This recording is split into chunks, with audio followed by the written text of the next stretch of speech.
Hello friends, good morning and welcome back again. आओ, last time हमने जो video डाला था उसी से ही रिलेटेड उसी का अगला पार्ट है, उसी से बिल्कुल कनेक्ट करता हुआ ये अगला पार्ट है और हम इसको देखते हैं। आप इस एक बात ध्यान देंगे थोड़ा सा प्लीज़। ये जो मेरा बोर्ड है आप देख रहे होंगे, थोड़ा सा ऐसे ही मैंने रखा हुआ है टेम्परेरी तौर पे, क्योंकि मेरा जो ये बोर्ड है जहाँ पे हैंग था वहाँ से वो टूट गया और कारपेंटर मुझे मिल नहीं पा रहा है। मैटर ये करता है कि आपकी जो कंटेंट्स है वो कितना पावरफुल है, स्ट्रॉन्ग है, आपके लिए कितना बेनिफिशियरी होगा, ये मैटर करता है। बाकी आप देखें और जानें।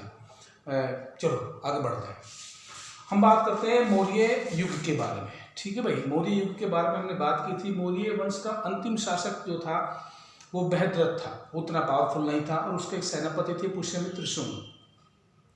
जब पुष्यमित्र शुंग अपने राजा को यानी कि बृहद्रथ को सेना का निरीक्षण करा रहे थे, तो सेना के निरीक्षण के दौरान पुष्यमित्र शुंग ने अपने राजा की धोखे से हत्या कर दी थी और इस तरह से साम्राज्य को हड़प लिया था, उसको अपने कब्जे में ले लिया था। उसके पीछे बहुत प्रकार के तर्क दिए जाते हैं कि बहुत सारे जो ब्राह्मण लोग थे उन्होंने पुष्यमित्र शुंग को इंस्पायर किया कि आप इनको मारिए, क्योंकि वो बौद्ध धर्म का उत्थान कर रहे थे और उसकी वजह से वैदिक धर्म का ह्रास हो रहा था। लेकिन रीजन जो भी रहा उससे वो ज़्यादा मैटर नहीं करता। मैटर ये करता है कि जो एग्जाम के लाख जो कंटेंट है वो हमारा कितना पावरफुल है। चलो आगे बढ़ते हैं, देखते हैं। बैठ के बता रहा हूँ क्योंकि खड़ा हो जाऊंगा तो मेरा फेस नहीं आएगा। ठीक है, एक वीडियो में 2-3 बार कम से कम शूट कर रहा हूँ। ठीक है भाई, पुष्यमित्र शुंग का जो काल था तो उसने ही शुंग वंश की स्थापना की। तो शुंग वंश यानी कि Shunga dynasty 184 BC to 151 BC यानी कि 184 BC से लेके 151 BC तक पुष्यमित्र शुंग का शासन काल रहा। अब पुष्यमित्र शुंग के बारे में हमने बताया, वो सेनापति थे बृहद्रथ के, उन्होंने हत्या कर दी थी अपने राजा की। लेकिन ये जानकारी हमें मिलती कहाँ से? कुछ तो सोर्स होंगे ना हमारे पास जहाँ से हमें जानकारी मिलती है। इसके दो सोर्स हैं, दो स्रोत हमारे पास हैं। एक है हमारा साहित्यिक, एक है पुरातात्विक। ठीक है भाई, साहित्यिक मतलब जो उस समय की किताबें लिखी गई, उस समय के जो लेखक या कवि हुए उन्होंने जो लिखा उसके समय के बारे में, तो वहाँ से जानकारी मिलती है। तो उसके आगे बढ़ते हैं। पुराण पुराण हमारे भारत में या हिंदू धर्म के बहुत महत्वपूर्ण ग्रंथ है, जिनसे हमें प्राचीन इतिहास की इतिहास, भूगोल, आर्थिक, सामाजिक बहुत सारी क्रियाओं के बारे में जानकारी मिलती है। तो पुराणों से जानकारी मिलती है पुष्यमित्र शुंग के बारे में। पतंजलि का महाभाष्य ये भी शुंग डायनेस्टी के बारे में हमें बताता है। ऐसे कालिदास का है मालविका अग्निमित्रम। ठीक है, ये नाटक है, एक्चुअली क्या है, नाटक है। और ये अग्निमित्र जो पुष्यमित्र शुंग के ही खानदान के बाद के एक राजा थे, उसी के बारे में लिखा गया है। और इसी के समय में यवनों ने भारत पर आक्रमण किया था। ठीक है भाई, आगे बढ़ते हैं। बाणभट्ट ने हर्षचंद्र लिखा है, हर्षचंद्र में भी शुंग वंश के बारे में जानकारी मिल जाती है। मेरुतुंग ये जैन लेखक हुए हैं। कौन हुए? जैन लेखक। मेरुतुंग जैन लेखक हुए। इन्होंने थेरावली नाम की बुक लिखी है, उसमें भी शुंग वंश के बारे में जानकारी आती है। लेकिन ये विश्वसनीय नहीं है। विश्वसनीय क्यों नहीं है? ये ऑथेंटिक नहीं मानी जाती है। इसलिए नहीं मानी जाती है क्योंकि इसकी रचना या इसका जो रचना काल है वो 14वीं शताब्दी के आसपास का है और हम बात कर रहे हैं शुंग वंश की जो लगभग 200 BC के आसपास की है। तो ये लगभग 1400 साल का जो गैप है, 1600 साल गैप, वो बहुत ज़्यादा गैप हो जाता है। तो जो इन्फॉर्मेशन है, जो करेक्ट सूचना है वो नहीं मिल पाती है, वो कहीं ना कहीं गुम हो जाती है। इसलिए इसको विश्वसनीय नहीं माना गया। कभी कभी आ जाता है कि इनमें से किस किताब में, किस बुक में, ग्रंथ में शुंग वंश के बारे में प्रॉपर जानकारी नहीं मिलती है। सुमेलित कीजिए, तो ये आप ध्यान से रखें। ऐसे बहुत ग्रंथ हैं हम जानते हैं। तो उस समय मौर्य काल में तो किसका बोलबाला रहा था? बौद्धों का ही तो बोलबाला रहा था, या बौद्ध धर्म का। तो बौद्ध ग्रंथ भी बहुत इंपॉर्टेंट है। तो दिव्य अवदान जो है वो भी शुंग वंश के बारे में जानकारी हमें देता है। वीडियो को ज़्यादा लंबा नहीं खींचेंगे और मैं एक बार कह देता हूँ आप लोगों को कि आप प्लीज़ वीडियो को पूरा देखें और जिस टॉपिक पे आपको वीडियो चाहिए, हिस्ट्री पे, ज्योग्राफी पे, पॉलिटिकल पे या जो करंट अफेयर्स है, उसको आप मुझे कमेंट करें। ठीक है, तो मैं उस पर देखूँगा फिर कि जो आप वीडियो चाहते हैं मैं उस पर बनाऊँगा पूरी रिसर्च करने के बाद।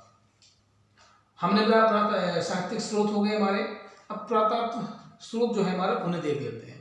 अयोध्या का लेख, मैं आपको बताऊं पुष्यमित्र शुंग के शासनकाल में उनका एक राजा था या राज्यपाल, जो अयोध्या का राज्यपाल था, जिनका नाम धनदेव था।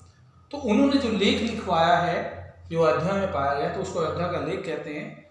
वहाँ जो लिखा है उसके आधार पर जो जानकारी प्राप्त होती है, उसमें ये जानकारी प्राप्त होती है कि पुष्यमित्र शुंग ने अपने शासनकाल में 2 अश्वमेध यज्ञ कराए थे। ठीक है भाई, ये अयोध्या का लेख जानकारी देता है। ऐसे वैशनगर, मैं आपको बताता हूँ, यवन राजदूत हेलियोडोरस ने गरुड़ स्तंभ की स्थापना की। ठीक है, और गरुड़ के हमारे हिंदू धर्म में एक देवता का वो वाहन भी माना जाता है गरुड़ को। तो चलो खैर, कम टू द पॉइंट। तो यवन राजदूत हेलियोडोरस ने गरुड़ स्तंभ की स्थापना की वैशनगर में, और उन्होंने भागवत धर्म में अपनी आस्था जताई थी, तो उससे प्रभावित थे, इसलिए उन्होंने गरुड़ स्तंभ की स्थापना की थी। ये हमारे क्या स्तंभ लेख है, ये हमारे पुरातत्व स्रोत है। आगे बढ़ते हैं भाई। पुष्यमित्र को हर्षचरित्र अनार्य कहता था। क्यों कहता था भाई? आर्य तो एक उच्च जाति थी, और अनार्य मतलब वो उच्च जाति का नहीं था, ऐसा नहीं है। वो इसलिए अनार्य कहता है पुष्यमित्र शुंग को हर्षचरित्र, क्योंकि उसने अपने राजा की, अपने स्वामी की धोखे से हत्या की थी, और जो धोखे से किया गया कृत्य है, वो कार्य है, वो घृणित बताया गया है धर्मशास्त्रों के हिसाब से, इसलिए उसको अनार्य कहा गया है। ठीक है, come to the next point.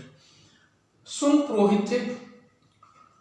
अब फैक्ट ये है कि शुंग पुरोहित थे, पंडित थे या क्या थे, उनके बारे में जानकारी कैसे मिलती? ऐसा ही एक किताब है उस समय की जो रचना है, उसका नाम है अश्वलायन स्रोत सूत्र। ठीक है भाई, अश्वलायन स्रोत सूत्र ये एक बुक है जिसमें ये बताया गया है कि जो शुंग थे, ठीक है ना, वे मौर्य जो राजा थे उनके पुरोहित थे। ठीक है, उनके यहाँ पूजा पाठ का काम करते थे, लेकिन धीमे धीमे वो मौके को देखते रहे, और एक समय ऐसा आया कि जब उन्होंने दशरथ की हत्या करके और सुमस की स्थापना कर ली। दिव्यवदान के अनुसार, ठीक है, दिव्यवदान कहता है, उसमें जानकारी मिलती है कि पुष्यमित्र शुंग के पिता कौन थे। उनका नाम पुष्यधर्म था। क्या था भाई? पुष्यधर्म। ये कौन कहता है? दिव्यवदान। इसी तरह के क्वेश्चन पूछते हैं पेपर में, समझ लो ना।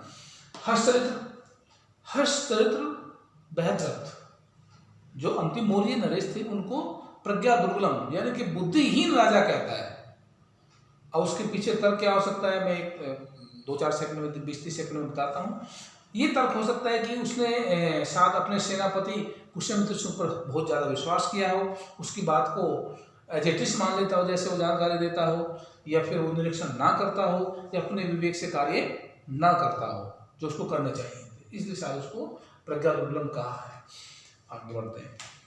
पुष्यमित्र जो थे उनको शुंग वंश का फाउंडर तो माना ही जाता है, लेकिन वो महान शासक भी थे उस समय के।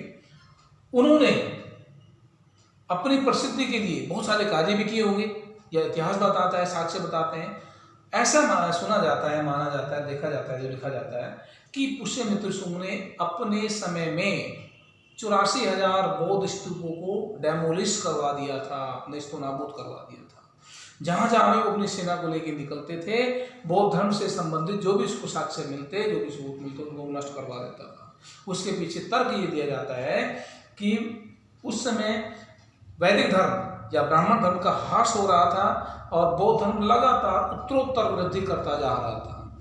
ठीक है, तो इससे वो बड़े सभी लोग बड़े परेशान थे, और चूंकि पुष्यमित्र शुंग ब्राह्मण था, तो उसका ये नैतिक जिम्मेदारी भी थी उस समय कि वो अपने धर्म का उत्थान करे। तो इसलिए कहा जाता है कि उसने 84,000 स्तूपों को खत्म करवा दिया था, तोड़वा दिया था। लेकिन ऐसा नहीं है कि सभी टूटे, बाद में भी वो सांची के स्तूप हैं या बहुत सारे स्तूप हैं, वो बाद में भी ऐसे अवस्था में मिले हैं। इंपॉर्टेंट है, इसको समझ लेना भाई। दिस इज शुंग काल को वैदिक प्रतिक्रिया या पुनर्जागरण काल भी कहा जाता है। क्यों कहा जाता है?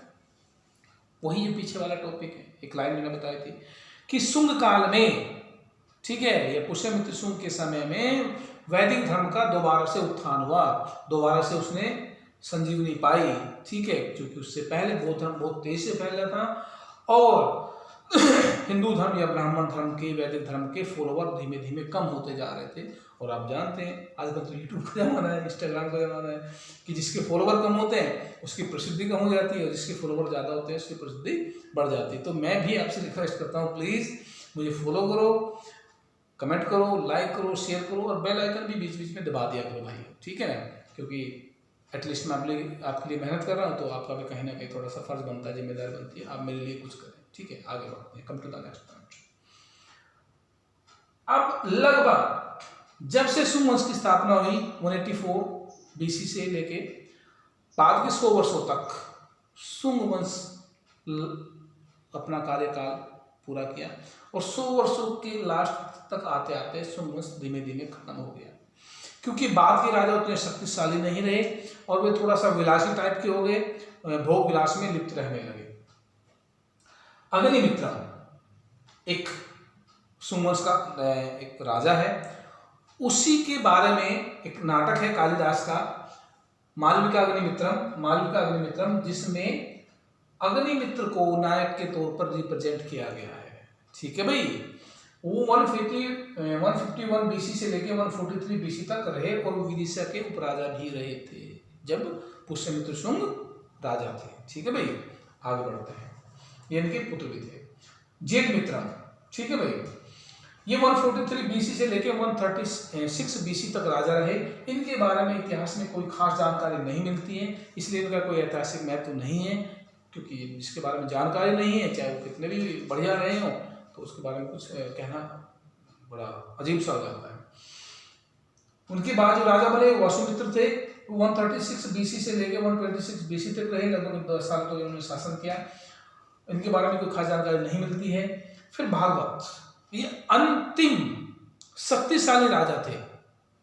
राजा तो इनके बाद भी हुए हैं, लेकिन ये सुंग वंश के अंतिम शक्तिशाली राजा थे। इन्होंने लगभग 36 सालों तक, ठीक है, सुंग वंश को संभाले रखा, शासन किया। इन्हीं के समय में तक्षशिला के यूनानी शासक एंटियोलोकिड्स का राजदूत हेलियोडोरस सुंग दरबार में आया था। अब इसको समझ लेना, अब मैं क्या कहना चाह रहा हूँ। तक्षशिला के यूनानी शासक से क्या मतलब है? हमने देखा था कि यूनान के लोगों ने, देखो यहाँ पे आ जाओ, यूनान, यवन है ना, ग्रीक वगैरह, इन लोगों ने भारत पर आक्रमण किया था।